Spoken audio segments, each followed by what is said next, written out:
Good afternoon, all. Today we have the pleasure of hearing from Dr. Chenna Reddy Aswath and Professor Ramesh Kestur on AutoGrow, an autonomous greenhouse system for precision agriculture. Dr. Chenna Reddy Aswath was formerly the principal scientist and head of division of Floriculture and Medicinal Crops at IIHR, Bangalore. He received his master's degree horticulture from Guwahati University and PhD in biotechnology from Konkuk University, Seoul, South Korea. He has released 15 varieties of flowers. The varieties in Crossandra, Harbora, Gladius, and Chrysanthemum are of significant value to farmers. He has standardized vertical farming with a new irrigation technique called wick irrigation. He is an editorial committee member, executive member, and a review member of several leading journals. Welcome. And Professor Ramesh Kestur is an adjunct faculty at IIIT-B in the Division of Data Science. His research interest includes the application of AI/ML in agritech, low-altitude remote sensing, carried out from drones and computational pathology. We'll first hear from Dr. Chenna Reddy Aswath. Thank you. Good afternoon to everyone. I profusely thank Dr. Ramesh because we are all from the agriculture side. So this first time, first time I am talking to a technologist, technocrats actually. So we don't know much about, like computers. So definitely you require some sort of assistance for the biological side. So I thought, like it's a sort of marriage between a biological side and a tech side. So we can definitely take things better. So that is what I thought. Let me start with a positive note. Probably today, when you just go to a mess, probably you will get a food easily, nicely, you will eat and come. But so you can think of, like today our food production is almost 340 million tons, and fruit, vegetables, and all again another 350 million tons. It is really a great to feed a country of 130 crore people. It is not an easy task because the land is coming down and many other problems which I'm going to tell. So, but definitely probably if you see last 40 years, we are not, we have no problem, and absolutely now there is no problem. Even if you don't get rains for next 3 years, so we have a self-sufficient food. It is there in the gardens, so we need not get panic, and like we can definitely do well.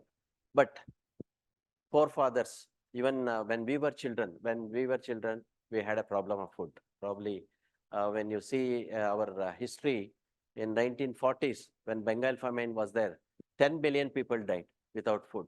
And see I should not say that, like the Britishers who did so much, and people say, the Churchill who commented that the famine is their own fault for breeding like rabbits. Let them die. He said, let them die. I don't care. So he has diverted the entire food, and millions of people, probably 10 million people died in Bengal. That is called famous Bengal famine during 1940s or 50s. So we had a famine, we had a food problem, and we were looking towards America for that. In fact, we all grown with a scheme called PL480. Probably the youngsters do not know that.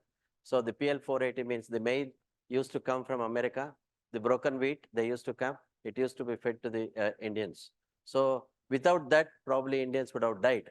But the Americans are the one who really helped in the beginning. And they asked, okay, what else? I mean, like, we are giving wheat, what you are going to give. So probably I'm really astonished that in 1960s, even though we had no food, we were very good in literature, it seems, like the English literature. So the Indians said, we'll send the Indian literature books to the America, and in spite of it, I mean, with an exchange, they gave a wheat. And there is a joke, like that the Indian books which went to America had a dust mites, and they had an allergy. That is why they have sent a Parthenium to India to give allergy in spite of it. Maybe it is a joke only, but we had really very good English literature that time. And this is a small story which our professors used to tell when we were agriculture students. I do not know how far it is true, but really, like it gives a sort of, like what was the issue, what was the, like how really India was so bad. During 1966, when Indira Gandhi took over from, like Lal Bahadur Shastri, we had a terrible problem because of some incident in America. They could not send this ship. This ship was called the PL480 ship. It is called hand to mouth to, like ship to mouth. So the ship was not coming from America. It delayed. Then the senior most minister, the Indira Gandhi has sent Deputy Prime Minister Morarji Desai to go and see. And when he went there, they were all busy with the funeral of some the cabinet secretary.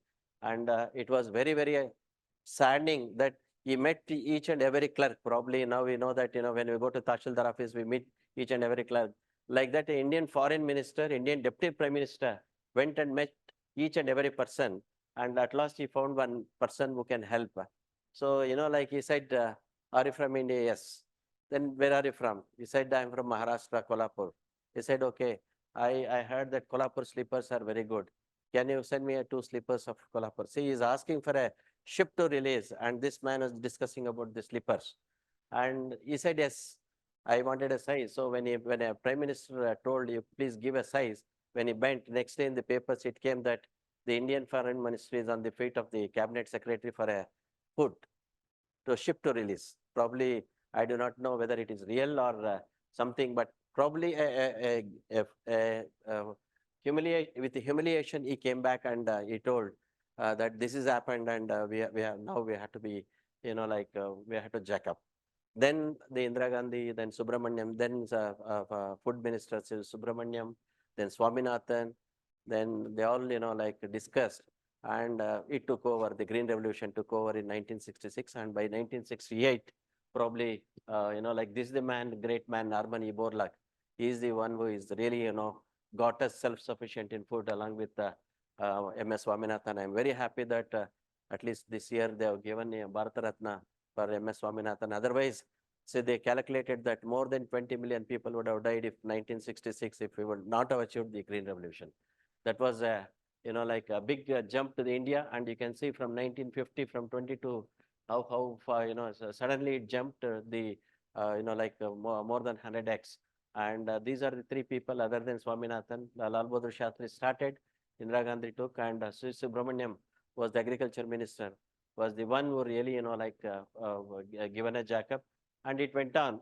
And with a due respect to the nuclear scientists, probably somewhere they have written that it is the Indira Gandhi could able to blast the nuclear blast in 1974.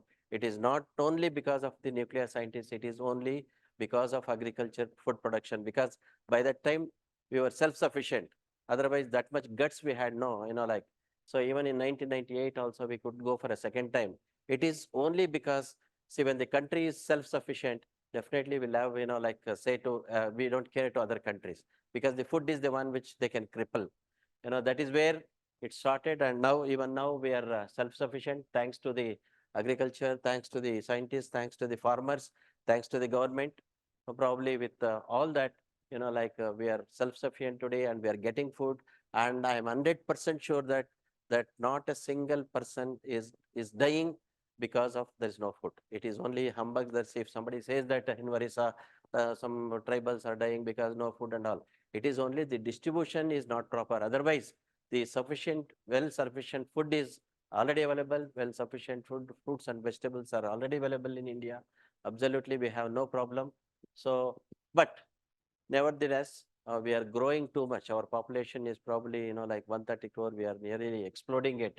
Definitely, we have a lot of problems in future too. So we have to think about it. And that is where, in fact, we started working. Now, agriculture scientists, we are working on different aspects. So this is the first scenario where, say, we have only 4.2% of water for the entire world water. We have only 4.2%, and area is just 2.44%. And you can see, you can see, 17% population we have to feed. So this is where, again, it is increasing in a very, very high speed. So it is really very difficult to go in this situation, because our area is also coming down. And you can see, if at all, if anything goes, then rice, wheat, pulses are the important thing, which we have to give land, which we have to give water, everything, followed by oil seeds. Then it comes to the fruits. So here what I wrote is, in the first scenario where our technology now, whatever we are speaking about, the vertical farming or, automation technology, which if this is the scenario, then vegetables now are growing in almost 10 million hectares. So if at all any area comes down, then this 10 million hectares, I have to give it to rice. So the same vegetables can be grown in just 1 million hectares with this technology. That is what we are thinking. So whether it is flower or medicinal or vegetables, these three areas can be shifted to rice, wheat, and pulses if at all any problem comes. So this is the first scenario where, we are thinking, this scenario. And second scenario, probably you see, now the technologies are coming up in a big way. And that is where exactly, we are doing a lot of work. And in fact, our Indian Institute of Horticulture Research, we are more than 100 scientists. Now we are working on factor productivity per factor of whether it is a water or land or, per unit area, how we can increase. And you can see, imagine the earlier for 220 liters of water, it was only around 18 kgs of, product could have been, we could have got it. But today with just 10 liters of water, we can get around 120, kgs per meter square. So this is a sort of increasing, and there are a lot of technologies. It came, like open field, then plastic pad, and now we are in this vertical farming. And exactly that is where I'm going to speak. So there is a possibility that just with the 10 liters of water, we can even take up to 120 kgs of 120 kgs per meter square. So whereas earlier it was just 220 kgs of, 220 liters of water was required for the, just for 15 to 20 kgs. So it is, increasing the factor productivity, and we have abundant sunlight, which is again in India, we have an abundant sunlight. It is only now the technologies we need to have a proof, and automation is required, and that is what is coming up. Then in third scenario, where absolutely now the government of India has told around 98 cities. So in smart mission, now smart cities have come up, smart cities mission.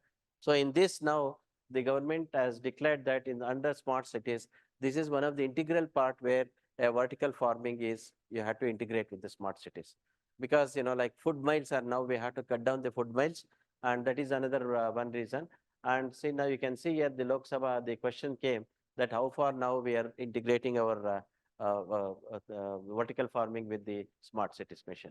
And this is the now biggest thing. The World Bank is now dictating us that we have to have a less food miles. The food mile is the one which the food travels from one place to the other place to reach. Say suppose now we are getting potatoes from Simla, we are getting potatoes from Punjab. So it travels all the way 2,800 kilometers, and imagine how much carbon it is taking. So now in this vertical farming system where autogrow system, whatever now which we have to develop, so the food will not travel much. If at all you have one big, like 3,000 flats at one place, even with 1 acre of, just or on the rooftop, we can give, the fresh vegetables and fresh, things where the food will not travel too much. So that is where exactly again it is, one of the system. And you can imagine now, I should not say that now whatever the vegetables which we are eating, too much of pesticides is there, because, like in India, we have no regulating authority. In fact, in foreign countries, whenever a vegetable has to cut, the the food inspector will come and he will analyze. But in India, that is not so. So we are now growing vegetables in even sewage soil also. If you see Vrishbhavati Valley, or whether you go towards Malur, most of the things they grow in sewage soil, which again lead and cadmium is too much. So in this, whatever the integrated, which we are thinking about the vertical farming, we can even reduce that also. So this is, then of course, the probably now we know that suddenly, too much of dwindling of rainfall, then temperature, lot of climate risk is there.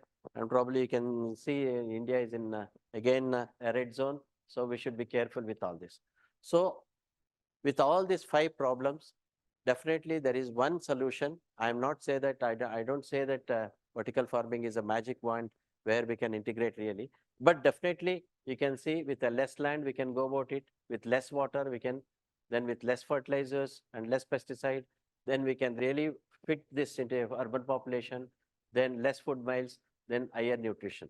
So probably the many people will ask whether whatever now hybrids are coming, whether it is the nutrition is good. My mother used to, earlier we used to get very good vegetables.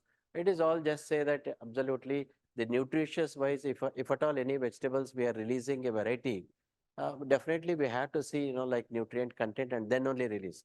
Otherwise, we cannot release the varieties, It is only because, like now we are getting self-sufficiency. The taste is, where people feel that they have no taste. Otherwise, we can incorporate a very good nutrition into a particular plant. Say suppose now tomato, if you take the lycopene content of earlier tomatoes was only around 300 micrograms. Today, it is anywhere between 1,200 to 1,800 grams of, micrograms of lycopene. So anything, if you say, suppose rice is released, lysine content we see. If it is a beetroot, we see the anthocyanin content. So for any product to release, definitely we have to be with the standards, and we don't compromise with this. So for this, all six, like we just fit into a small one called vertical farming, where this is in fact our Indian Institute of Horticulture Research. We have done a lot of work.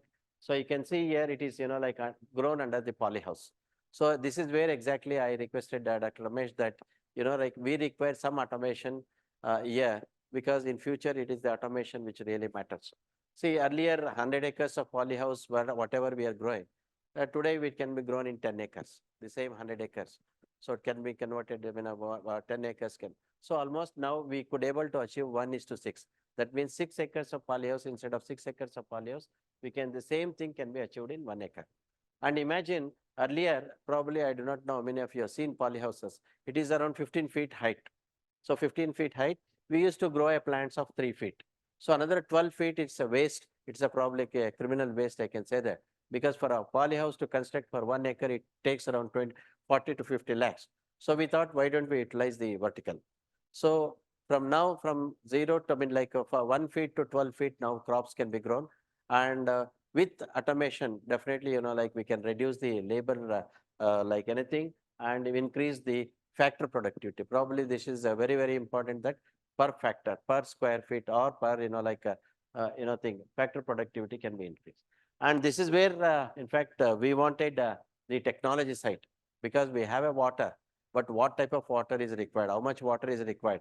So if I once biological scientist fix that, yeah, lettuce requires around 12 liters of water, then it is, like from technology side, we can really feed only 12 liters of water to the plant.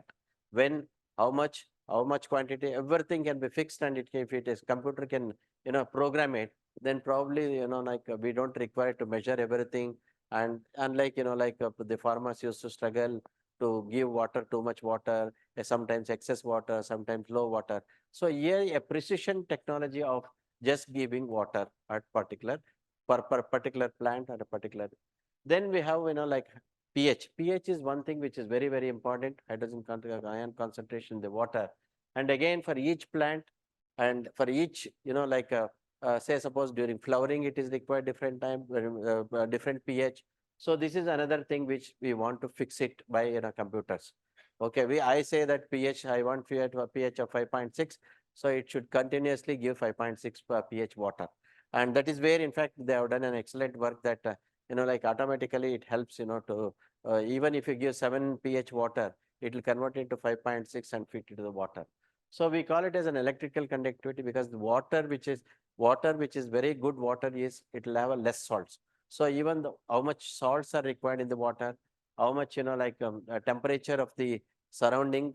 So temperature is very, very important. Probably in the foreign, if you go to a polyhouses, it is called reclinable polyhouses. Everything is computerized control. In India, so far it has come and it has gone because of too much of expensive. So we require to now integrate a local technologies into it, because the temperature, say suppose now if the temperature goes 35, immediately, like fogger should be on, and the vent should be open. All this, like it is all comes through an integration of, like the auto grow systems only. Then light also, even the particular light, when the cloudy days are there, it should really open. When the too much light comes, a shade should come. So these are all, like biological scientists are not, we are not able to tell. I can say that, like for a gerbera plant, I require 40,000 lux light. So, but a technology side, definitely we can give a particular 40,000 lux only we can give. So this is where a technology is required. Even a particular carbon dioxide, nutrients, everything can be, like auto grow, and precision farming, we can do it. So that, like, and this is where, in fact, now we submitted a project to Government of India. Now, so far it was only the research institute. Now they have given it to even slowly, like for farmers also, they are going to get it. It is really, if you see the strength, very good strength is there. It can have a efficiency, as I said, the factor productivity efficiency. Now maybe, like now maybe it is a costlier, because for Indian condition, it is bit costlier. But as the technology increases, definitely the cost will come down. Then, like we have a very good opportunity of utilization of vertical space, especially ours is a tropical country with a lot of abundant sun. So we have to utilize this abundant sunlight by utilizing the vertical spaces. And of course, there are some threats, like media formulations and those things, which of course biological scientists will take care of it. And there are many things, like now we started growing all these things in hydroponics. Now we have tested this in our institute, and it is really working out in a big way. Absolutely, there is no problem. Only thing, as I said, like we are now operating everything and by manually. So we want, someone to help us to completely outgrow the system. And this is our vertical farming in our institute, where so this is a simple wick system, like which of course we have done, and now we have to completely automatic. So you have to give just water, and the wick will like it will absorb, and the plant will get whatever the water is required. So this is where a precision is very, very much required. So now there is no problem. Even if you go for 15 days, like something else. Even 15 days, if you want to just go out, I mean, like you go on tour, or you just put your plant, and the wick irrigation will take care. You don't require to irrigate your plants. So everything can be done. And now there are a lot of systems which we have tested. It is called grow bag technique, where say you can see, yes, there is a bag inside, and in that bag inside we have put a coco pit and just grow the plant. And here also, like particular water is given, particular pH water, particular EC, particular nutrients, everything, like standardized is given, and it can be grown. So these are all, like our tested technologies were tested inside our polyhouses is wick irrigation. Probably, see, we have tested one crop called, like gerbera. Probably you can see the flower, where per acre, per 1,000 square meter, the earlier the gerbera plants was 6,000 plants we used to accommodate. Today, we are accommodating 32,000 plants, same 32,000 plants in same area. So we have increased it by 6 times. So when we increase by 6 times, everything also, like nutrients, whether it is a nutrients or a light, everything now we have to give in a very precise way. And this is where exactly, we are still struggling, like for going for a precision. And you can see here, it is a wick irrigation on the bed. So even farmer also, the problem with the farmer now is, like you do not know how much water is to give. So either sometimes you'll give an excess water, sometimes less water, sometimes the water is useless water you may give, which we do not know. Say suppose now borewell water, when you see, normally borewell water will be around 1,800 EC. So if the same water is fed to a plant, it will die. So this is where a continuous system is required, where everything is controlled by a computer or an AutoGrow system. And this is a one simple thing which we have conducted, where for a small and marginal farmers, this is called Crocandra canacambra, we say. This is a very, like normally grown by a very, very small and marginal farmers, especially by ladies. So here, what we did was, you just put a water in this tank, and now it is wick irrigated. So now you have to only fill up this tank with the water. So electricity is not required, borewell is not required, well is not required. So we have given this to almost 300 tribals, where, like one day a tractor will come, just fill up the water and go. So that same tank will, like easily, like 1 week it will come. So wherever the electricity is not there, like borewells are not able to, do it. So for a small persons, these things will work out. So these are the one which, like small technologies, but, like it matters a lot. People, like, so then we wanted to go vertically. Again, we wanted to see which directions are there. So we could able to fix the directions. We have tried, one of my PhD students, she tried all the directions, which direction plant, like gives more yield. So then we could able to fix the direction east to west. And this is how, like we went, first we went for 6 feet, then we went up to 11 feet with the wick irrigation. And see, you can see here, almost, like on sale, this is gerbera plant. And the normal polyhouse will give you around 7 lakhs, for 1,000 square meter, and almost 10 times it increases. So this is, in fact, whenever we had to publish a paper, we had to try for 3 years, and And we tried this for 3 years, and we found that it is really working well. In fact, now Government of India has asked us to give a guidelines so that they can give a subsidy for these structures. This is another crop which Lilium which we have grown, and you can see like almost six types of Liliums has been grown in the same system. So that means that we have increased to 6. And the other concept which now we want to bring it is, see, 1,000 square meter polyhouse. It is we can in Bangalore condition, 1,000 square meter polyhouse can save around 8.5 lakh liters. It is in fact, it is a criminal waste which now people are doing it. Absolutely, we don't save water, so we just leave the water to go. And you can see here, 1,000 square meter can save almost 8.5 lakh liters of water. So the same 8.5 lakh liters of water in my drip irrigation or my wick irrigation, you can just, like that is self-sufficient. That means that we need not go for a bore well, we need not go for a well. The same rainwater, whatever 800 rainfall. See, normally the Bangalore receives 600, this time it is around 630 rainfall. So it goes up to even 1,300 also. So there is a possibility that, like otherwise the groundwater is exploited to a maximum extent. Probably if you see around Bangalore, now anywhere between 1,200 to 1,300 feet. Probably this summer we'll have a very, very tough time because the bore wells are drained out everything and absolutely there is no water. So with this system now, we have to save the rainwater and use the same rainwater for growing the crops inside the polyhouse. So we don't require to go for a bore wells. And probably if you see my village, I am from a Anekal, very small village. Today, the farmers are dying, the farmers are committing suicide. It is not because of anything. It is because they are spending too much on bore wells and they're not getting, a rate. So each person, they have tried 4 to 5 bore wells because the water has gone down so much. You see, anywhere he spends between 4 to 5 lakhs to dig a bore well, and the final day, the water is not there. So you will be in debts. So that is why, in fact, now we have started trying, to utilize the less water, with the minimum water for maximum, and we can create a sort of, like see, this is completely like just a cover. See, these are all, like we call it as a humid chambers.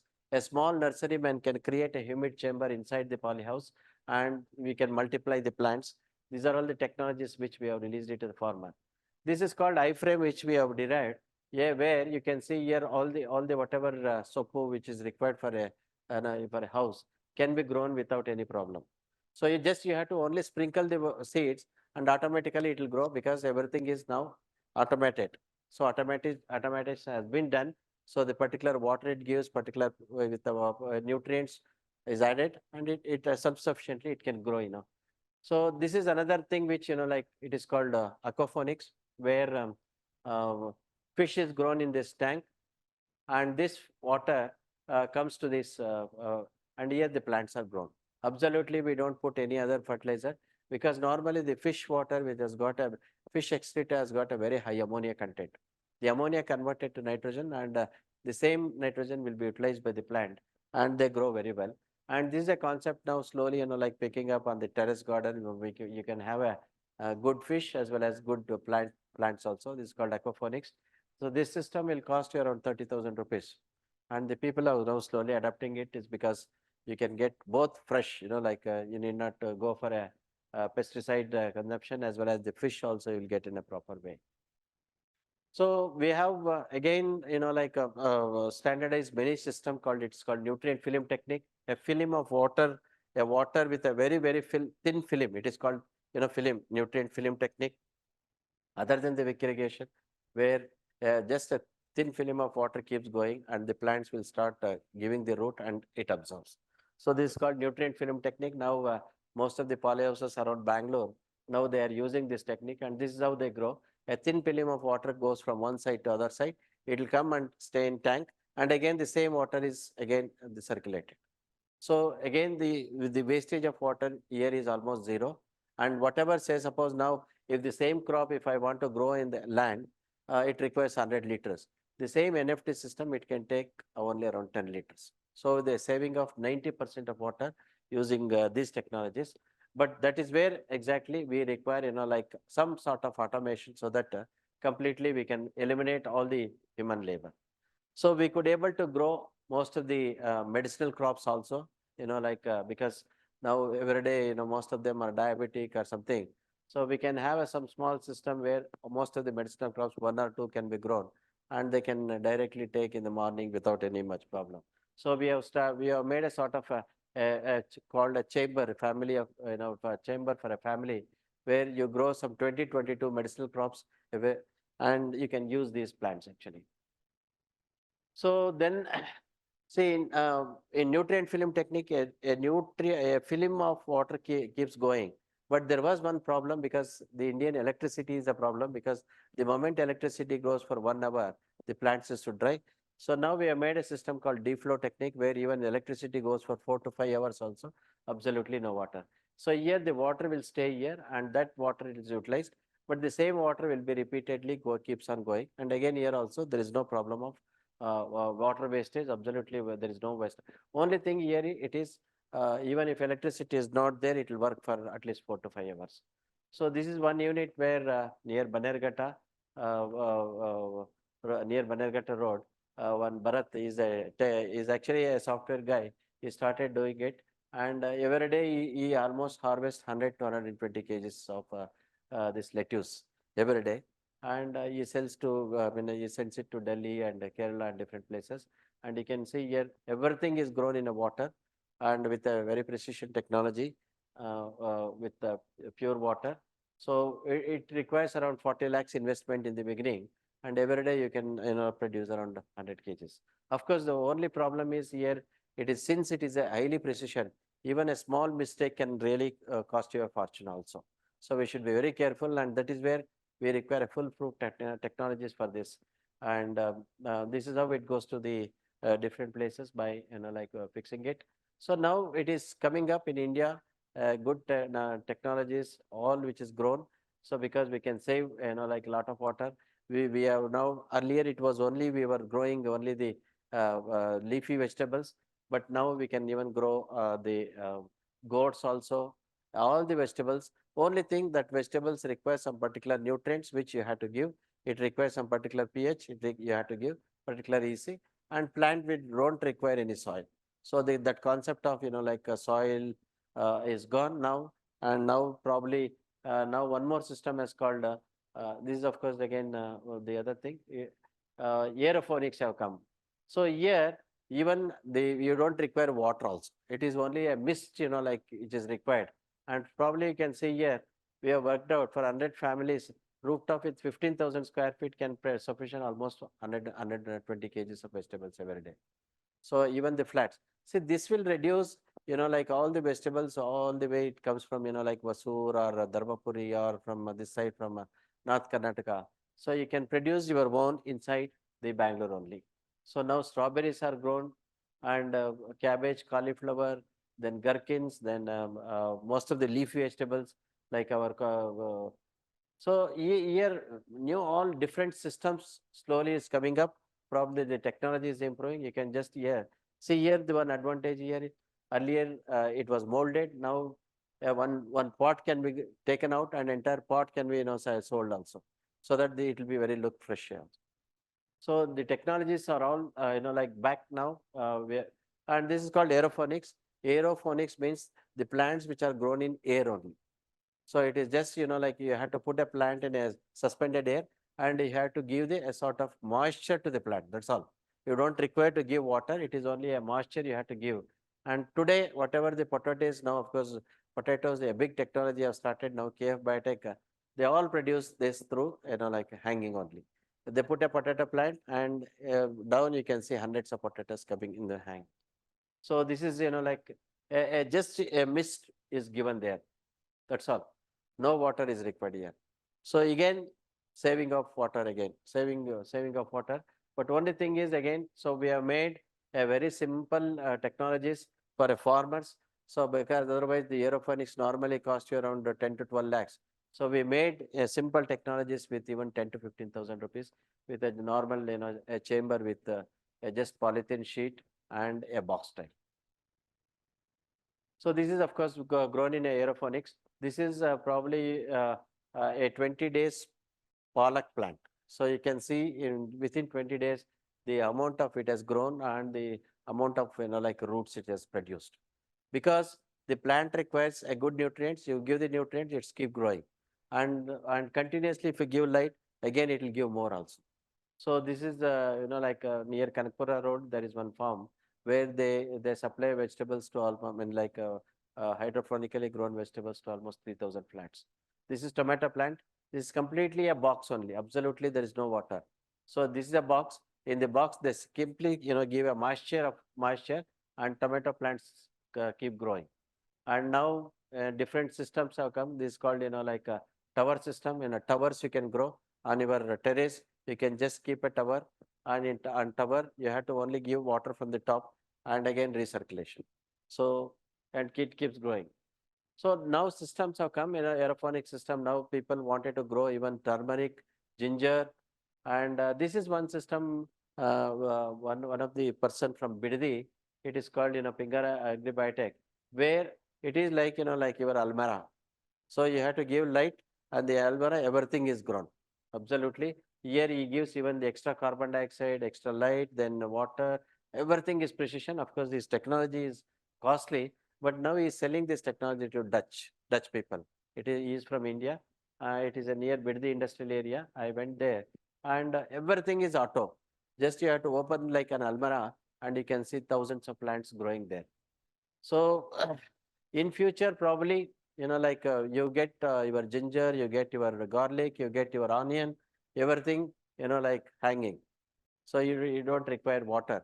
So and even in house also, simply like simple things like this on your terrace we can make it. In fact, I have a terrace garden with all these technologies which I'm growing. Some are growing in the coco pit absolutely without soil, and this is a system where like you have to just put your plants, and you can keep it inside also. There are some plants where you don't require light. This much light is required.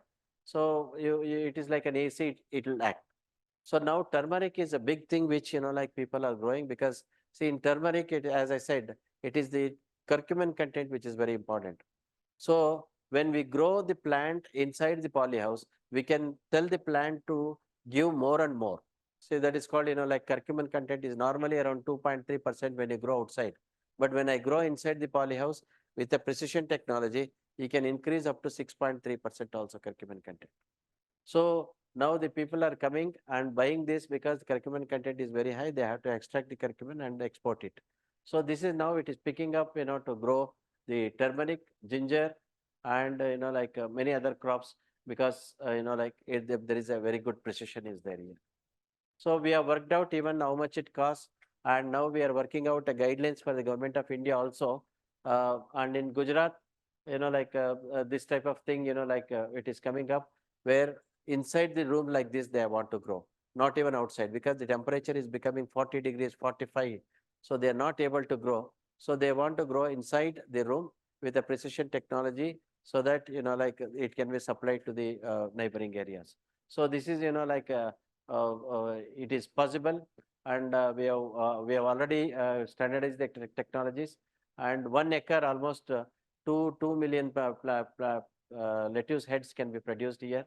And there are many hydroponic companies which are now in India. See, these are the 10 companies which are there, and small people have started directly from business to consumers. Directly they are selling it, and we have standardized almost all the crops in IIHR. So now we are giving this to the farmers as well as to the entrepreneurs. And that is why I call this as an Atmanirbhar program. Under Atmanirbhar program, we have standardized this for ladies, especially many ladies are coming up to grow on the terraces or whatever the backyard they have. Earlier, like soil was there, big problems was there. Now without soil, they can be grown, and pure, very, very absolutely without any contamination. See, normally when you grow in a soil, the contamination of streptococcus bacteria are very high. So here, when you grow in a coco pit, you can eliminate all those. And now for veterinary also, for animal husbandry also, just as I said in Almara, you can sprinkle the seed, next day your feed is ready. So you can see, like a carpet of feed is ready within 1 week, and that carpet will be fed to the sheep. Otherwise, imagine the sheep, they have to take somewhere, 2 kilometers, 3 kilometers to get the feed. Now it is not at all required. Entire carpet of the green as well as that, those are the roots, that white one, and it will be fed to the ships. And now it is a big precision technologies has come. So in fact, this national award by Prime Minister has given to this man, where he has integrated everything. Say growing maize, growing sheep, growing hen, growing fish, everything he has integrated in a small azola, everything in a small, area. And he got a national award recently by Prime Minister, because these are the one which, they wanted it in a big way. And in future, definitely, probably we may have to grow our plants only in our room, and we can just grow and eat. Uh, uh, if definitely, precision technologies from institutes like you, if it comes, the biological side, we will be there. And definitely, if you integrate, we can definitely do the wonders. And this is what I expect in at least our metro pillars in Bangalore. In another 4 or 5 years, entire our metro pillars will be full of water. This is again big technology only. Very big tech of coffee. So this is what is possible in wick technologies, because here exactly it requires a water through wick irrigation and a particular water. And if it is there, our entire metro pillars will be full of green. So what I say is that we have a technologies, we have everything, but at the same time we have to balance, because our social fabric is different. Our farmers are different, because thousands of and millions of farmers are depending. Probably you see that now vegetation is going on, because now technology not only it helps, but at the same time we have to have a sort of balancing the technologies when it comes to the farmers. So that is where we caution the government also, suddenly bringing out a technology and giving it to the farmers. We have to balance them, we have to convince them, so that they will utilize the technology in a big way. So thank you very much. So if you have any questions, I'm happy to answer. Thank you very much. This is Ramesh. Yeah, hello, sir. Good afternoon. Yeah, thank you very much for that wonderful presentation. It was very impressive. I just wanted to know, so can these things be done even for crops like, paddy and wheat and all that? Yeah. I mean, see here, the crops, very few crops which are on, we tested around 12 crops, which this vertical farming or big technology, whatever is there, which we are now, it is only, mostly for horticulture crops. But for paddy and all, we have a different technologies with earlier, whatever they used to grow in 100 liters, now it has come down to 20 liters of water. It is called, like Madagascar. That is possible, and that is where we are not able to convince the farmers. The farmers are not able to take it out. We have a technology to bring down the water by 80% to the even paddy also. It requires. See, that is, see, normally they want full water to stagnate there. So right. this is where a problem, entire our ICR research, almost 2/3 of our research money is going only to reclaim the saline solid. Salinity is a big problem, because they give excess water, they give excess fertilizers. And in fact, when the subsidy is removed, they'll go for vegetation. So it is not required. The new methods have come down. New methods are there, but still they are not able to adapt it, in a proper way, which again we are trying it. But I mean, vertical farming, like what you vertical showed, farming, can that be paddy and all, it will not work. So it will not work out, because it is the factory productivity is very important. See, now paddy, entire paddy, you may grow around 50 kgs or 100 kgs, which is nothing. So even if it is 100 kgs, it is, like 4,000 rupees to 5,000 rupees. Whereas when it goes to, like cucumber or gerbera, see, gerbera, each flower cost you 3 rupees. One lilium flower cost you 50 rupees. So when you invested so much, like 40, 50 lakhs on a polyhouse, these crops will not work out. But what as in the beginning, whatever now we are growing 10 million hectares vegetables. If we adapt the vertical farming to the vegetables, so 9 million hectares can be released to grow a paddies. That is our intention. economics that is preventing? Economics on. Otherwise, we can grow. So as Otherwise, I said, we can grow it vertically. Otherwise, Exactly definitely like we can. this. Yeah, Oh, definitely okay. we can grow. It is the economics which like matters. Yeah. Yeah. So when you grow a plant in the vertical farming method, so is there a difference, any notable difference in the structure of the plant compared to, say, maybe in the height or something when you do it horizontally or the traditional way? Yeah, you're right. See, as such, whatever the plants which we are now using it for soil only, we are growing. But now entire our team is now working out a plant, as I said, a dwarf plants are required. Okay. So we are now even breeding the varieties. That is our job only, to breed a varieties exclusively for vertical farming. It requires a short stature, spread, and it gives. So the whatever the varieties which now we have, like that we have bred it for normal soil. But definitely it requires a sort of different stature only. So, but lilium and whatever now which we are using, tomato plant. So now see tomato plant, whatever you are saying outside, they just grow this side. But here we call it as an indeterminate variety, where a tomato plant is kept. It can go 50 feet. It can go up 15 feet and again it will come down. Again it go. So it keeps on growing. So imagine earlier when my father used to grow a tomato, we used to take 3 tons per acre.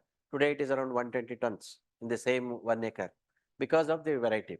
So here also in vertical farming, we require to breed different varieties for vertical farming. But right now, whatever varieties which we use, we are doing.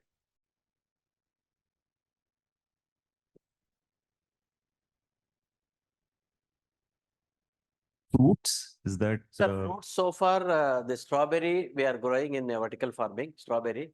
So otherwise the fruits require a more space. So as madam said, probably now we are breeding a compact varieties, compact plants. So probably now if you see Goa earlier, we used to give from one plant to other plant, we used to give almost 9 meters. Now it has come down to 1.5 meter. So we started reducing. The plant will grow. You cut it, and again new shoots will come. So you get the fruits only from new shoot. So the day may come, like guava fruit and mango will be like our tomato plants only. Short stature, take the fruit and again it comes. So this is another, like it is called high density planting to give a more compact. So we are breeding again, the same thing again. So now in Maharashtra and all, even the mango plants, they have put between the two plants, they have put only around 1.2, 1.8 meters between two plants. Earlier it was around 20-25 meters. The stature of the plant is now getting changed. Probably after some time, yeah, they won't be precarious. So only thing is every 6 months you have to cut the plant. New shoots will come. The fruits will come in a new shoot, and again you have to cut. So severe pruning is required. So some people will talk it is not ethics, but of course, but plants are amenable for any type of stature actually. But we breed now. We have bred the varieties, dwarf varieties. We bred varieties. So when we select the parents, two parents, we select a dwarf parent so that we'll get a dwarf with a very high yield. So that type of breeding is. So in mango and all now it has come down. There are some varieties which are like Valencula, very small stature plant, but the yield is same. And number of plants will be more. Say earlier per acre, we used to keep say around 60 plants. Today we can almost 4,000 plants can be accommodated in per acre because of the stature of the plant. And slowly, as you say, like inside the polyhouse now people see papaya now the polyhouse, the people are growing inside the polyhouse because there is one deadly virus which comes when you grow papaya outside. So now we're telling them to grow inside the polyhouse. So when you are inside the polyhouse per acre, it costs you 50 lakhs. So you cannot ask them to give too much of space. So very less space, take too much of yield and remove it. Yeah.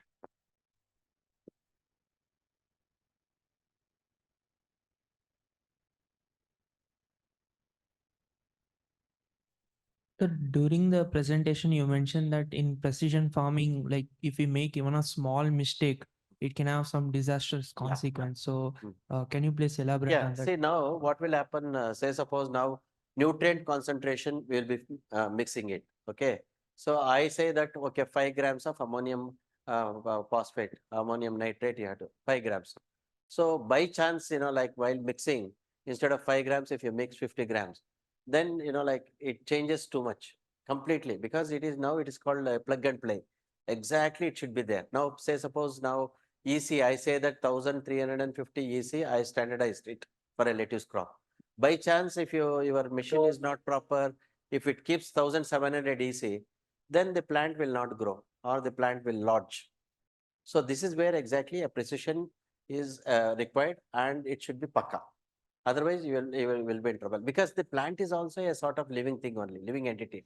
And with especially the precision farming, what will happen? Say suppose you give a more magnesium, manganese cannot be absorbed. If you give more manganese, iron cannot be absorbed. So there is an interlink and interrelationship. So this is where exactly we biological scientists, we work out 3 grams per liter, 2 grams per liter, 2.5 grams per liter. Now we are just working out in a grams. Say earlier they used to tell in kgs. Per acre 60, 30, 40. That is normally for farmers we used to say 60 kgs of this, 40 kgs of that. But now we don't sell in terms of kgs. We tell in terms of grams only.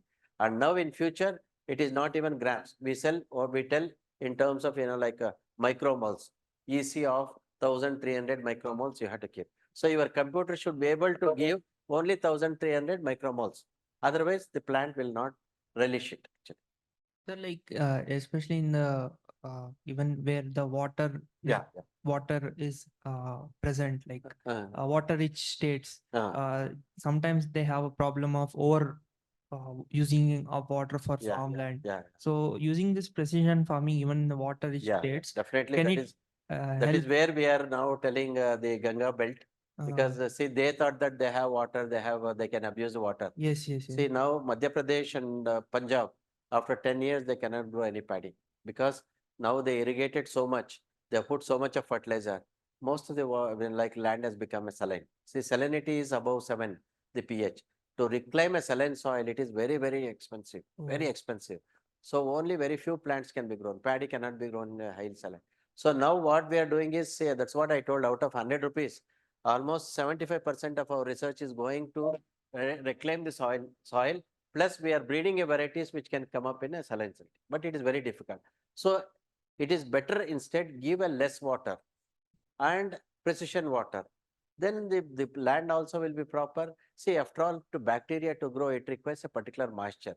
If it is over water, most of the bacteria will die.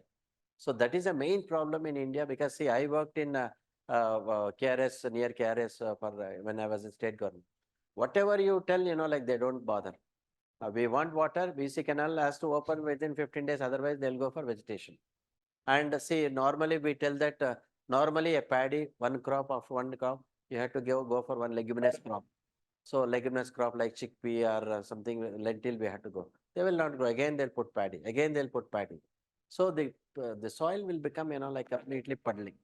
So that is a problem now, like we are facing problem, and in future this will be a big problem. Sir, along with the advancement in technology, do you think the public also should change their diet, like shift from more demanding crops to less demanding crops, like hey, millets? That is what now people now government of India is proposing millets in a big way, because after all millet requires only 200 rainfall, whereas now ragi whatever we grow 360, the paddy requires more than 1800. So we as the less rainfall, less water.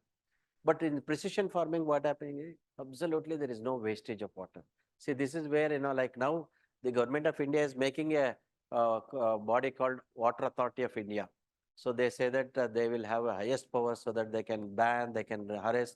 I don't know when it will come, but definitely it is required. At least in southern states now, probably will have a tough time for a water.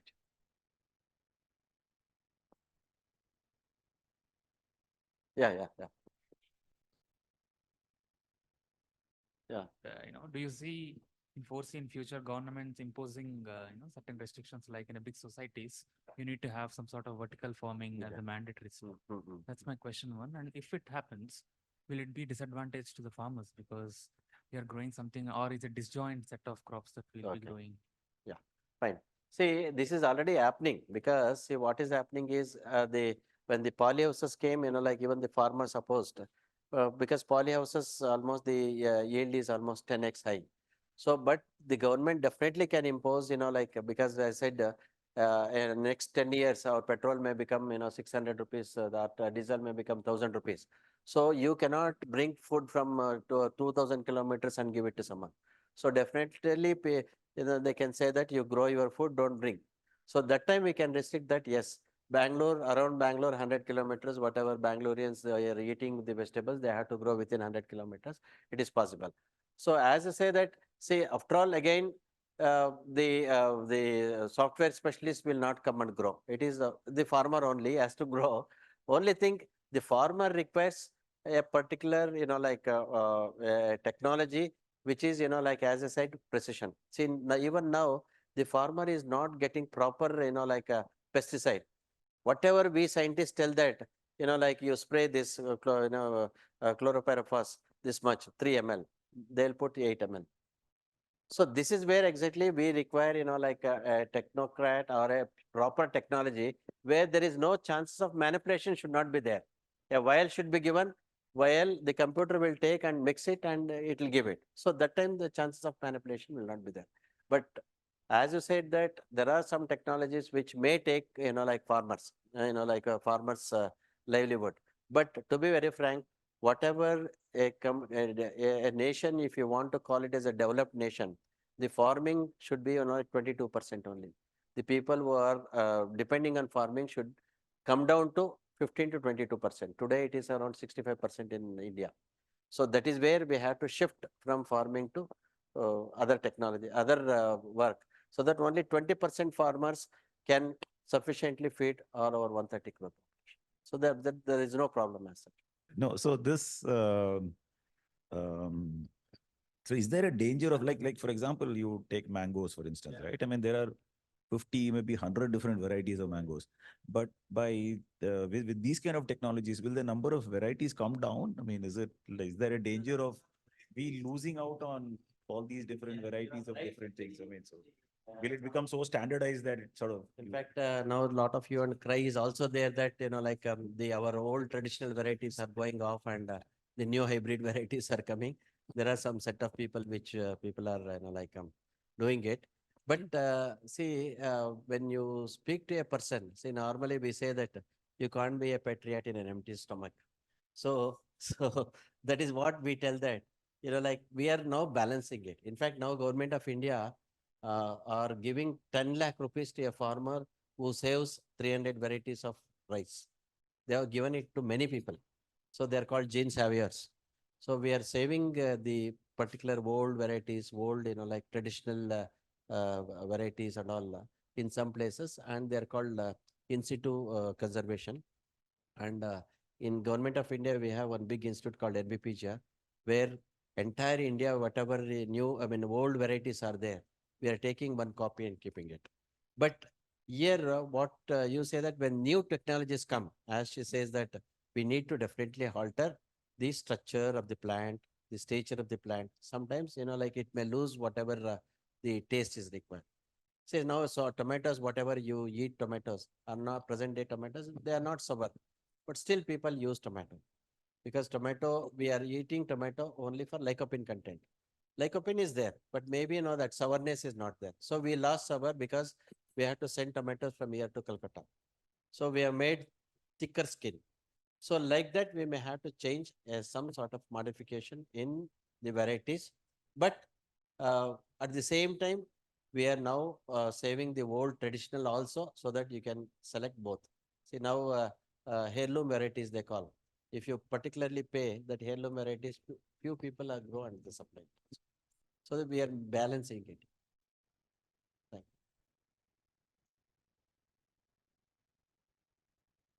Thank you, Dr. Aswath, for the very insightful talk. And I'd also like to thank Samvaad for giving us an opportunity to present our work.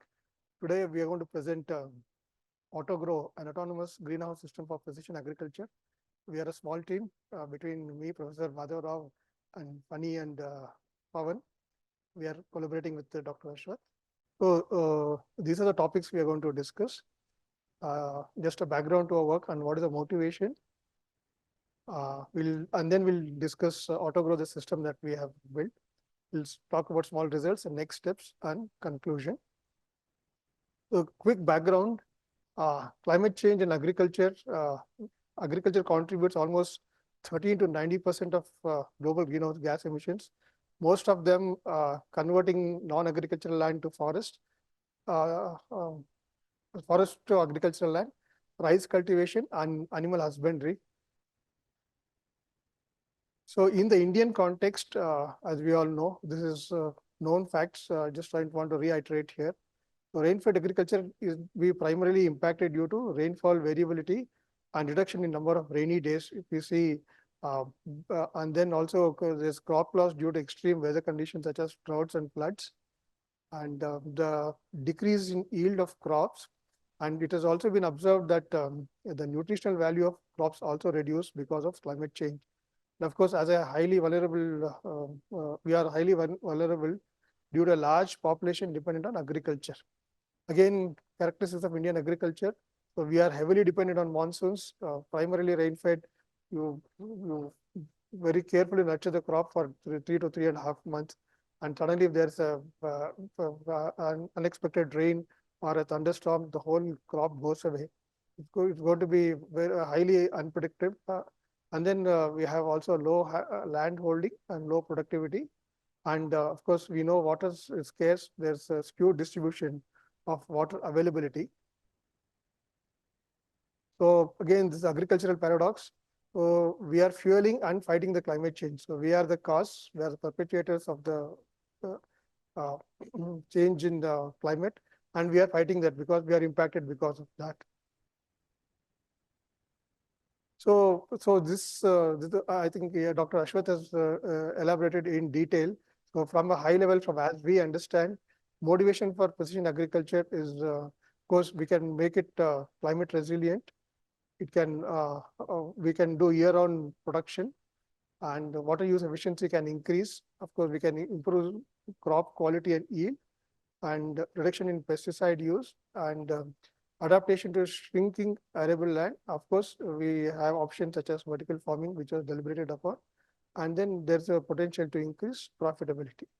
On the technology front, we have seen a lot of innovation research happening on IoT and AI, and the penetration of digital technologies in agriculture is very less compared to mobile phones, aerospace, and other things. We are hardly anything actually. So this is a huge opportunity for us to use these technologies for agriculture. So I'd like to deliberate upon terminologies. This is something that we were ourselves confused actually when we said people talk about smart agriculture, talk about greenhouse automation, precision agriculture, autonomous greenhouse and everything.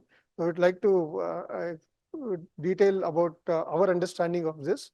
So smart agriculture is the entire ecosystem of production, monitoring, and supply chain, right, from production to delivery and everything. And there is one more superset of this. This is agri-tech. When we say agri-tech, it involves all the biotech part, coming up with the different varieties and other things. So smart agriculture is the entire system of food production. So greenhouse automation is it's just with the automating the greenhouse, basically all the environment parameters of greenhouse. You control the temperature, lighting, humidity. That is the greenhouse part of it. And we have precision agriculture, which is precise and controlled application of inputs. So there are technology tools for this, whatever, wireless sensor networks, drones, and VRT. So we want to operate in a place specific to India. So temperature, lighting, and humidity is a huge cost, as we know. Regulating the temperature, the maintaining humidity, opening up, all those things are very power intensive and very costly and complicated. Fortunately, there is so much of work happening in the Western nations for that, which is not required for us. So that part of the problem is taken away for us. And then we have precision agriculture, where you have you do controlled inputs basically of the crops. So what we want to operate in a small space here, where we do precision agriculture in only actually greenhouse automation also includes this part. So we take only the irrigation and nutrient dosing part of it, so that we are trying to make a solution specific to our context. We take away this huge complexity, we take away, and then we take a part of this where we try to do precise controlled inputs. And this is the space we want to operate. If you see, greenhouse is again under polyhouse are big, huge structures. We want to operate in such a small space called just a shade net itself. Shade net itself is sufficient for us. We can narrow down our problem specific to the conditions that we have. So this is a space we are trying to operate. So we are trying to control only the input. We are not even trying to regulate the input. Output. We are just trying to control the input, the irrigation and nutrient dosing. Basically, are we trying to give you the right amount of water, are we going to give the right amount of nutrition? That is what we are trying to focus upon. We are trying to focus upon that only. If we can focus on that itself, the benefits are humongous. So we have a list of research questions and goals that we have, and we have made a very small progress in this front. So our question that we want to ask is, can we grow crops autonomously in a controlled environment? And then we want to see if providing precise inputs it can be formulated as a reinforcement learning problem. And then we want to see if this can be, is it just in the laboratories? Can we scale it? Can we include this automation in different configurations like vertical farming, hydroponics, and open field? And other option on the engineering part of it, we want to see if this can be replicable, scalable, and modular. And our goal is finally to answer the question, can we have this in your backyard, your balcony, or rooftop? Can we have it as a modular unit which grows by itself in the true meaning of being auto-grow? I know this is very aspirational. We have taken a small step in this direction, which we are going to discuss now. So our system we call AutoGrow, a system of automated greenhouse control that seamlessly integrates the biological food production greenhouse with an IoT-based system for automated control of inputs. So this is a high-level architecture. We have an instrumented poly house here, and then we used Raspberry Pi as a data logger and Arduino controller. Then we have the analysis engine, basically the control flow. Of course, we connected to the ThinkSpeak. So it's a very small, it is not still an engineering solution. We just want to have a proof of concept. We have just built this system around Raspberry Pi and Arduino, given the cost factors. We have a few sensors. We have NPK sensors. This is something new, basically nitrogen, phosphorus, potassium sensor. We were able to source this. And the other ones are environment sensors. So soil moisture sensor. We have a pH sensor, a temperature and humidity sensor, and level sensors. So these are the primary sensors that we are using in this system. For level sensor, if you have a tank, we try to measure whether the tank is full or empty. Initially, what we did was we learned it the hard way. We put some moisture sensors into it and see if it is immersed in water. If it is out of water, we want to check the level based on moisture sensors. We found that they get corroded being in water for a long time. They got corroded, and finally we were able to get level sensors, which will help us. So yeah, Dr. Aswath has spoken. This was the motivation for us to adopt this here. We visited IIHR, so they had done it so very nicely. Just a water tank, and these are the lateral pipes they have.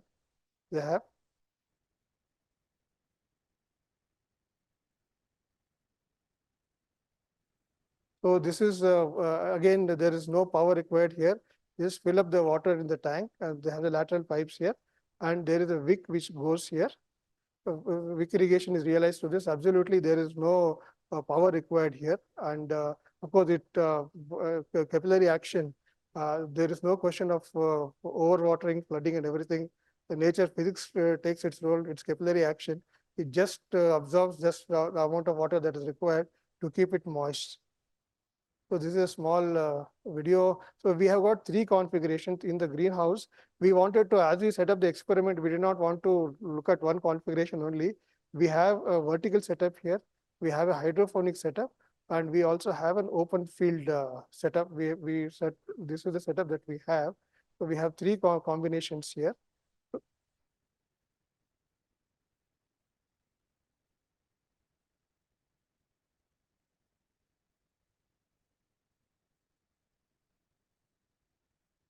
So this is a vertical setup. This is open farming, hydroponic, and this is a greenhouse.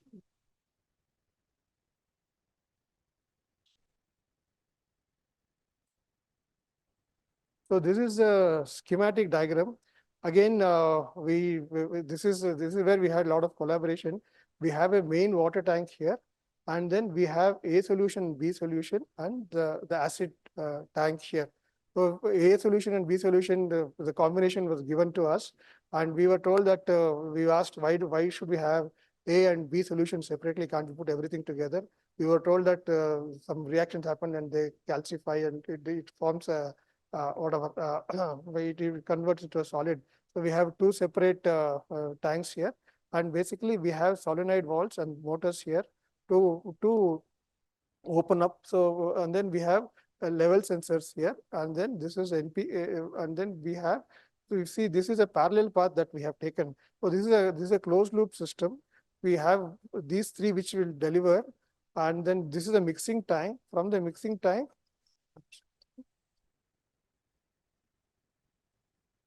so this is a mixing tank, and then it is delivered parallelly to all the three setups. We have the vertical setup here, we have the hydroponic setup and the open farming setup. After that, all of them converge here, and then it gets into a residual tank or collection tank. We have sensors again here. We have level sensors. So basically, we build the logic around looking at the water levels. If this is empty and this is full, basically fill this first. We try to empty this first, and then try to get water. This is connected to the main water tank, and this is a residual tank. So it's a completely closed loop system here. This is the structure of the. Of course, they have done so many things in IIHR. We want to have a small sample of what they do in IIHR. We have set it up in our second floor here. Thanks to Dr. Aswath, he has been so helpful to us. We bombarded him with so many questions. So this is a setup. This is a vertical setup. So we wanted to have a small configuration which brings in most of their innovation there. So we wanted to have a combination of a vertical setup and a hydroponic setup also. So this is a hydroponic setup and this is a vertical setup. And this is the mixing tank. This is the top mixing tank and the reservoir. And this is where the water enters into the poly house here. It flows through all the three configurations and it gets collected here. Based on our control flow, water gets pumped into this upper tank and it starts flowing. So this is how the loop is completed. So this is the structure. So of course, we have in the vertical setup, we have grow bags. We have made small holes in the grow bag, and this is where the wicks are fastened to the grow bags. The water flows in these pipes. The water keeps flowing this way. This is immersed in this pipe. This is water. This contains water and the nutrient mix, which is delivered from the main tank. This is a washer and a wick fastened here. So this is the rear part of it. Under the vertical setup, this goes under this, and this is how it will look. So from the bottom, it's fastened there. So these are the wicks which are present in the grow bag. And if you see, we just bring it up to a point where it just pops out. That's it. We leave it at this point. And here, if you see, this is the irrigation by wicks. This is just enough to stay moist. That's what we were so impressed about. So you can just feel that it is just moist water. It never, there's no flooding at all. This is irrigated by the wick now. This just feel just moist. Of course, the medium here is coco peat. And this is a hydroponic setup. This is in our lab, not in IIHR. So this is what we have grown here actually. If you see, this is the roots. Again, this is a thin film technique which Dr. Aswath has. There were so many configurations that they had. So he suggested the technique that we need to use: the vertical farming, the grow bag, wick irrigation, and hydroponics. So these are the innovations that we have tried to do here. And the A and B solution mix. So this is a nutrient recipe for mother stock solution. And this we found, this was suggested for lettuce. This is the combination, this is a combination that we have for a 5 liter. So we bring those salts and we mix them and created this solution. So now coming to the IoT system. So this again, in terms of hardware, this is simple for us. We look at this as more of a system to provide us with data. So we have this is a picture of the, of course, right now it's all in breadboards right now. In the next iteration, we are trying to move on to a PCB and a soldered PCB system with the right connection jacks and everything. We are already working on the next iteration of the hardware. This is the breadboard version. We have again all the sensors. This is a schematic diagram. Again, we have the Raspberry Pi Arduino, and these are the sensors. It's a breadboard. Not getting the details of this. This is the system schematic diagram, and on the software architecture. So here, this is the control flow. We do start, fill mixing tank with fresh water, and then add A and B solution, and then add acid. So what we came to know is the pH is very important. So Sir, in the sensors, do the sensors are kept on each plant or how is? The beauty is this is none of the sensors are in situ. All of them lie in the tanks and everything. So our solution, the one unique about it, we don't have anything placed in the soil actually. All of them are the level controllers. If you see here.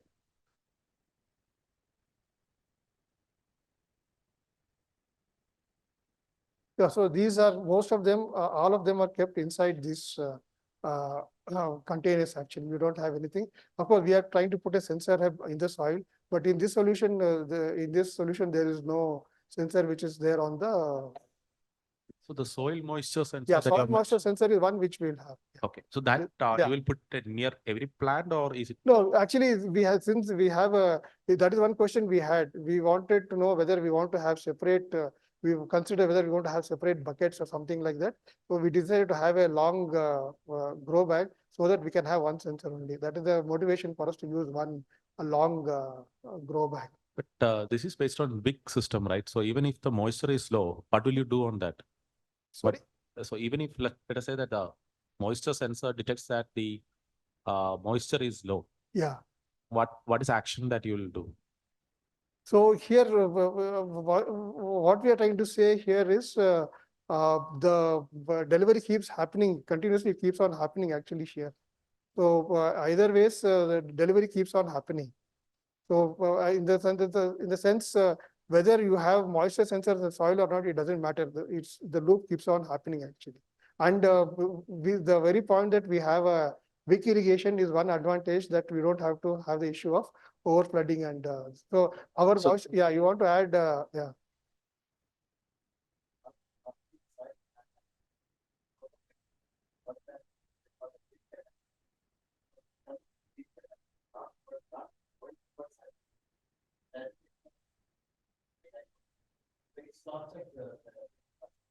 And as the plant approaches again one, so it stops there. That is the biggest advantage. Yeah. Never be more. Yeah. And it is never lesser. So we Actually, don't the need moisture in the soil is not a control parameter for us. Okay, so you don't need a sensor actually, but this is just for. Yeah, just for our measurement sake, basically. So that is the good part of it. It's not a control parameter. It's just that we are measuring for the sake of data actually.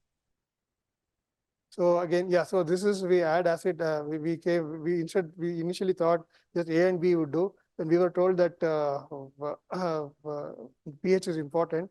So we have small acid and base containers which will deliver acid based on the pH value.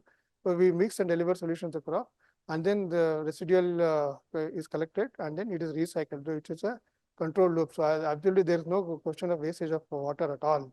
So again here this is the edge device we connected to the ThinkSpeak storage. We have just tested now. We just sent to the storage cloud and then we got back the data. So we are at this point we have done a sensor hub also, and this is a tank controller. And these are the devices to which this system talks, and we have a control dashboard. And this is the control flow. Again, I'll not go into details of this. Basically here, we are having level control levels measurement for the main tank and the residual tank. And we also have the NPK sensors. So based on this, we will try to check, of course, this is the initialization part. We'll check the buffer tank level Lower tank level is a top tank.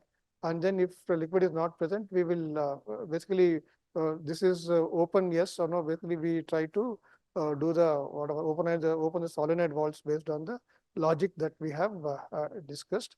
One thing that we observed is although the motors we used the motors within the power whatever specification, we found that these relays will not be able to drive the motors actually. So we tried some parallel connections, and so the real issue that we face, although it's as per spec, so we need to increase the ratings of the relays and the motors.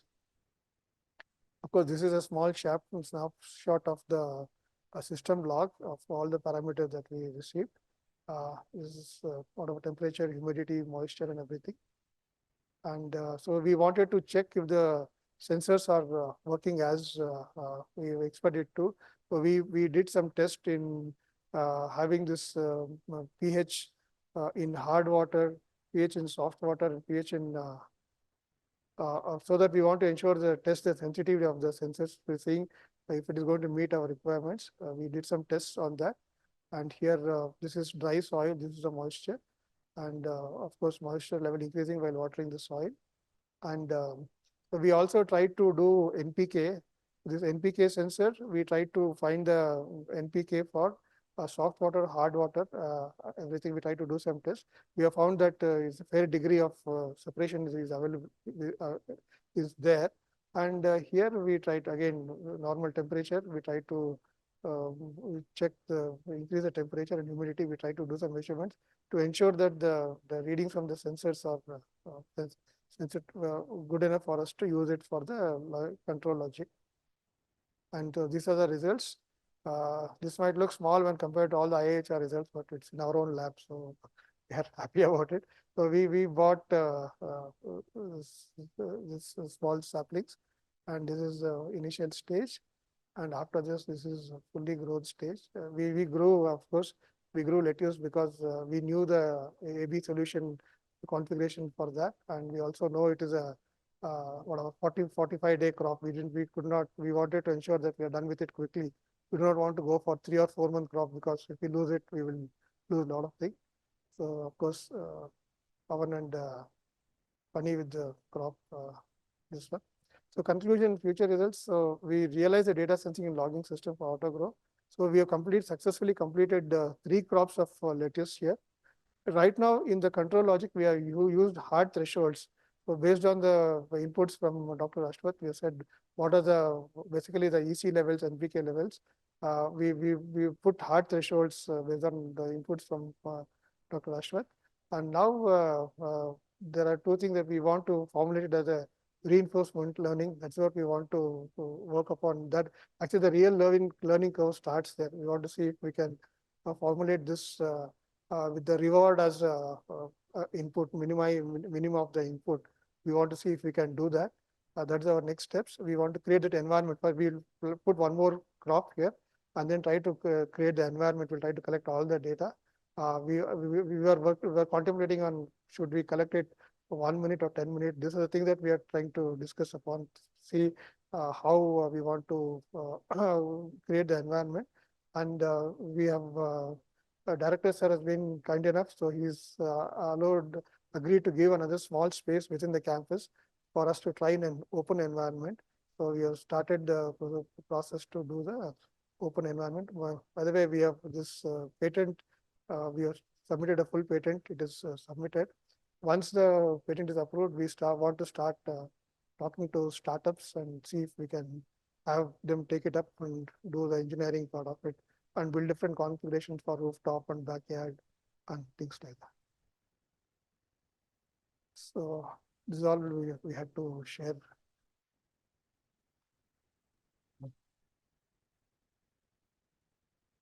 Any questions? Yeah, I think he has answered all the questions. Anything specific to the IoT and AIML part, I can take.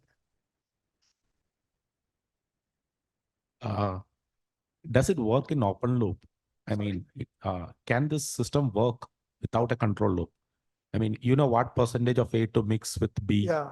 So if you know how much time the valve should open, okay, without having sensors, is it possible to operate the entire So that is a good point. Actually, we can consider that actually also. So only thing is, I don't know, if all of that get consumed, it is okay. If there's any drain that is happening, the nutrient drain and water drain, we should see that. That's the only part. Yeah, if it is, if we are so precise that at the end of this loop, everything gets absorbed, because these are very costly nutrients actually. So we want to recycle. So that is on. So we want to ensure that we put it, get it back. Actually. What is the cost of the sensors? Which is a sensor that costs more? NPK, Pawan? NPK is the costliest one. Sorry? 8,000 rupees. Yeah. That's Others are all smaller. So another thing is, these are all robust sensors. We bought all of them from Amazon. That's why some of them corroded and everything. So that's another area that we need to work upon, having good robust sensors for us. It's very hard, difficult to source good sensors actually.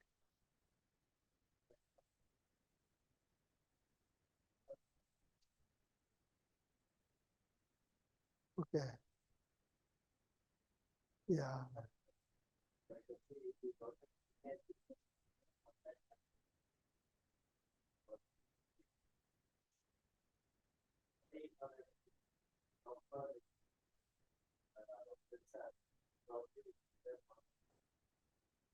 Yeah.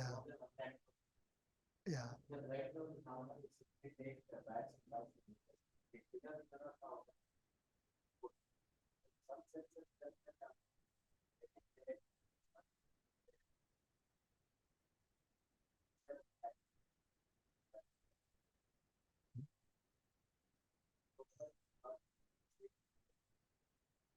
Yeah. Actually, so fundamentally at the physics level, basically it's mapping electrical conductivity to the components basically. So the level of rigor and robustness is what is lacking actually. So yeah.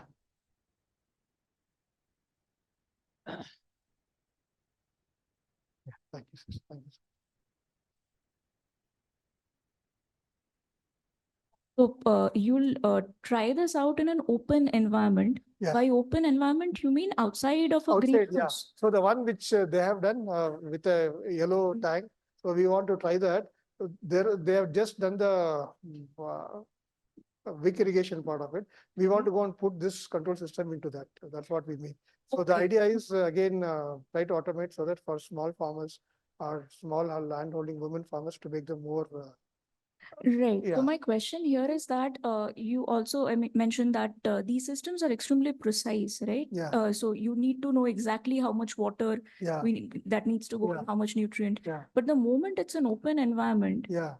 the entire your weather and all those patterns come into the Yeah. picture, and Yeah. then it's extremely difficult, isn't it? Yeah. To So there will be a small tweak. Finally, if it's an, that's the reason why we are not taking too many variables. We are trying to take the LCM, lowest common multiple variables only. So even if it is water, if it rains, we can shut it off. As you were saying, we can put one sensor on the field with open configuration. We can put a moisture sensor on the field and try to shut off the supply. Only thing is, it can be either sunny, it can rain. So that we can put a sensor on the in situ sensor and trying to solve that problem. Actually. That's the Okay. idea. Yeah. Okay. So we have not taken Mhm. too many parameters. We have taken bare minimum parameters. Yeah. Right. Okay. Yeah, that's the idea. By chance, as I said, water is during rainy days, water may come. So in fact, I took it up in my terrace. I have no polythene sheet for outside of it. So only that polythene sheet I put only when rain is there. So if somebody gives, like now in our car, the moment you put, Wiper sensor. Yeah. Yeah. It is there. If that sensor is not very expensive, the moment rain comes immediately, you should cover the polythene sheet. Yeah. Then again it was like water. So I do not know what that is. Yeah. It will not be very expensive because now and cars and all it is there. The moment we give a little water, the windshields will run. So that is required. Just a small rainfall when it comes, it should automatically close. Close, yeah. Now what I am doing is I run at first floor. So that functionality is possible. That is where in fact we have to keep on improving. Then we can make a sort of shell. The moment rain comes, it should perfect shell. Otherwise, it should open. Yeah. So that much precision, if it comes, then every color you can have one. So even the hardware, it is loose now. We want to make it just like a whatever Cisco router, we make it just a black box.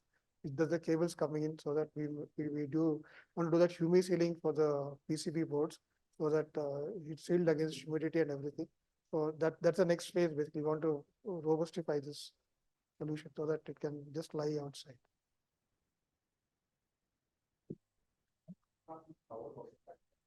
No, all the time if you cover, silicon, all you have all the time it is covered.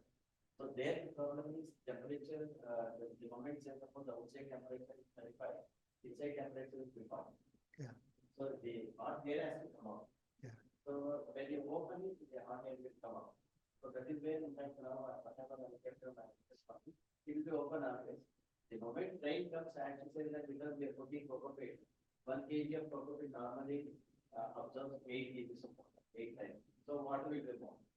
So if you are able to control the rainfall which falls on the cocoa peat, that is fine. So otherwise it will be a big problem. So all the time if you cover a small space, temperature will be so they do it. Thank you. It's a very exciting project. I wanted to understand from a future scope point of view, as when this goes to a reinforcement learning paradigm. So, what would be the objective function that you want to? Our objective function is the minima of the input, basically irrigation. So the objective function would be what less water you want to provide. So we want to have a state saying that on and off, basically of the our state should be on and off of the irrigation and nutrient. That's what we are trying. So we are just deliberating on that. That's what we are thinking. We don't know whether we want to have one solution and then we want to have one environment for separate parameters, or we want to have a combined environment. So those are things that we are trying to deliberate upon, and that is we are the thinking phase now. Thank you. Thank you, Dr. Aswath and Professor Ramesh for a wonderful talk. And thank you all the audience for interactive and asking a lot of good questions and discussion. Thank you.